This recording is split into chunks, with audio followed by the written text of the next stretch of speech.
Hello, I'm the creator of Lakeview City. I will be giving you 5 Minecraft City tips to help you start a city or just integrate these into a current Minecraft City project you may have. Let's get right into it. Number 1. Plan before you build.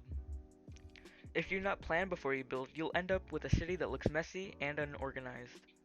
Now, what I recommend is starting small, then working your way up to big skyscrapers. Building skyscrapers is very difficult and time consuming, so it's very easy to lose motivation. Get the general idea of what you want your skyscraper to be, from its functionality all the way to its design and its architecture. For example, the building in this picture is designed to be an insurance company. This means the functionality of the building would be an office building. Another good way to keep your motivation for building large towers is to draw them out for the general idea of what you want the building to look like. However, it does not need to be an artistic masterpiece, only a rough drawing. So if you're bad at drawing, don't worry, it doesn't need to be a masterpiece. But wait, before you build a single thing in your city, you're gonna need roads. Roads are one of the most important, if not the most important thing a city needs. No roads means no one can get anywhere.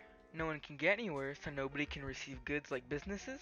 No businesses mean no money for the city, and no money for the city means total economic failure. You should put a lot of effort in your roads because, it's kind of like the foundation of your city, right? I guarantee if you go to any city, you won't find a 3-meter wide road meant for vehicles. This means the road should be evenly spaced out. Lakeview City's goal is to have 5 block lanes. However, if you travel to older parts of the city, you'll find 4 block lanes, since, I was like 5 when I designed the roads. Your roads should also be neat and organized, with some variation like twists and turns. Do not make all of your roads a grid. That gets boring after a while, and realistically, stuff like gridlock happens. Congratulations, now you have your roads built. Now, my next tip is zoning. Now, it wouldn't make sense to have a nice suburban neighborhood house built next to a large, massive office building, would it? I visit a lot of cities in my free time, but occasionally I'll see a giant skyscraper in the middle of a suburban neighborhood. Like, that makes sense, am I right? The best way to separate high rises from lower buildings is mid rises. How it works is, you start off at a small shop, then work your way up to a large tower through mid rises. The more mid rises the better, but don't add too many. Now I'm going to let you on a little secret. Most of Lakeview City's mid rises are filler buildings. A filler building is not meant to be unique. It's meant to fill your skyline to make it look like your skyline doesn't have a bunch of bald spots, like a 6-year-old man. If you add too many unique buildings to your city in the end will ultimately look weird. That's why sometimes bland buildings are important to your city also. Zoning also means putting office buildings next to office buildings, houses next to houses, apartments next to apartments, so on and so forth. Try to keep all your government buildings in one area and all your financial buildings in another area. You could also make districts and name them.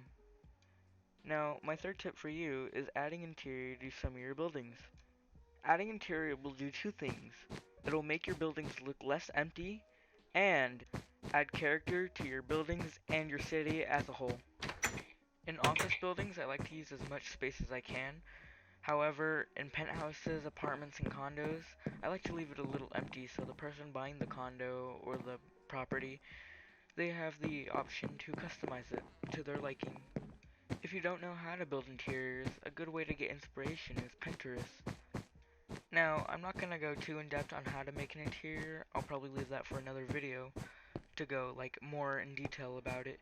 Just make sure it fills up most of the building. My fourth tip is detail. If you have no detail, then your city will appear boring to people who visit.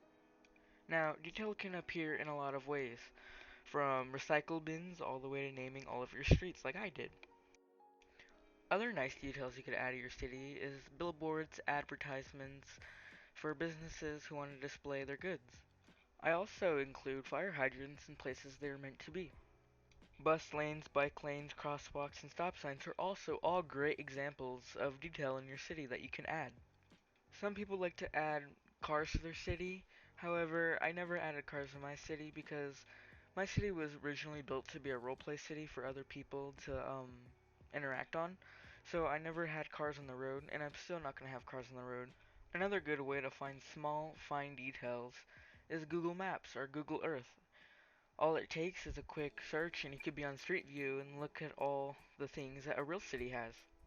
My fifth and final tip could also tie into detail, however I included it in its own section because a lot of people glance over it. Now, what I mean by immersion is make things work in your city.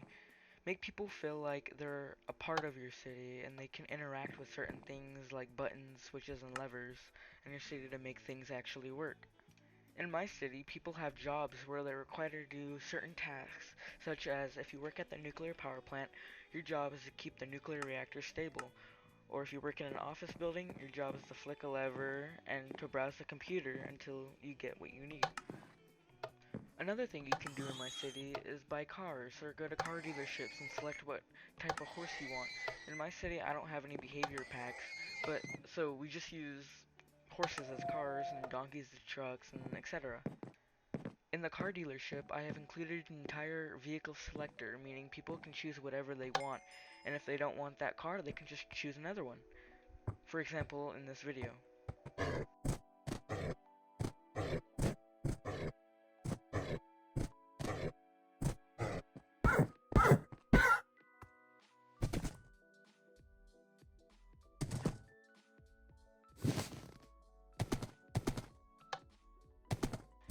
Now, one of the biggest pieces of immersion I have in my city is the ability to go on the internet and use your phone. For example, this video right here, where I throw a totem of undying on the floor and it takes me to the internet. Then I have freedom to post whatever I want, such as signs on the wall, and then some of these signs are here from years ago all the way to now. Everybody puts a sign down, and it's basically free speech. Just don't put anything offensive. I take that down.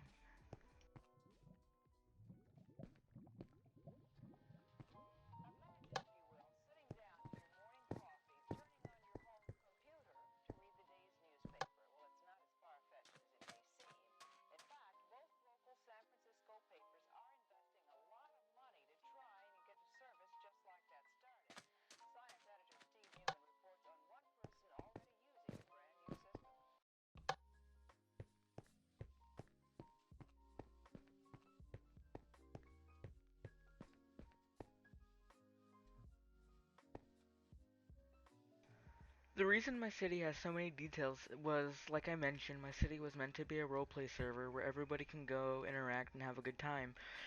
Well, I haven't had many of those recently ever since PlayStation took off their communities. Now, I have to make my own Discord server eventually, so that's what I'm gonna do, but I'm probably gonna work on that like later. I used to have one, but I kinda abandoned that, so yeah. Now, that concludes the video. I hope you enjoyed all 5 of these tips, and if you did, please drop a like on my video, and it would really help me a lot. Also, feel free to put video suggestions in the comments down below, and I'll try to get to them. Just because I'm inactive on my YouTube channel doesn't mean I don't build on my city. It's been like a year since I last posted. However, there's so much progress that's been done in the city, and none of you seen it yet. When I open the server, I hope you guys are all amazed. This is Lakeview City, the Lakeview City project, and I hope to see you again in the next video. Goodbye.